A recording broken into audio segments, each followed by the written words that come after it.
Après 3 jours de recherche, le corps du deuxième jeune décédé par noyade a été retrouvé au quartier Bon-Antonin grâce aux fouilles actives des membres de la famille et des populations riveraines. Puisqu'on était déjà fatigués d'attendre, nous-mêmes on s'est lancé dans l'eau.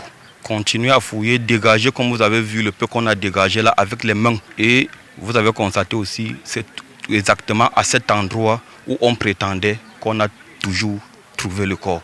Dans cette vidéo amateur, tournée lundi, alors qu'il pleuvait des cordes, les 2 jeunes, âgés de 19 et 25 ans, se sont lancés. Un défi de natation, c'était sans compter la vitesse du courant. Lundi, 2 jeunes ont pris sur le pari d'être des super nageurs et ils sont tombés dans l'eau. Les 2 ont perdu la vie ce même jour.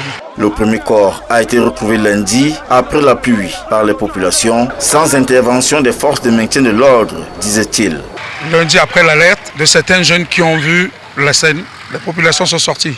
Et ce même jour, on a trouvé un corps. Hier, nous sommes passés ici de 8h à 17h, nous avons fait chou blanc parce que toute la population était dehors à la recherche du deuxième corps. Et nous n'avons pas trouvé de corps. Et on retrouve le premier corps 3 heures de temps après, toujours par nous-mêmes. Dans cette colère, l'équipe de reportage Division 4 sur place pour la recherche du second corps a été violentée. N'eût été l'intervention des forces de maintien de l'ordre. Il ne souhaitait pas que la fouille du grain soit filmée par les médias.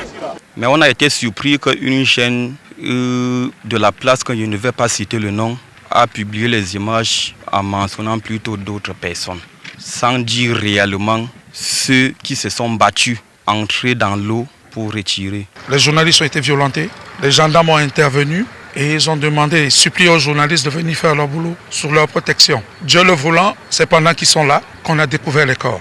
Les 2 jeunes étaient amis et vivaient dans la même chambre au quartier Bon-Antonin.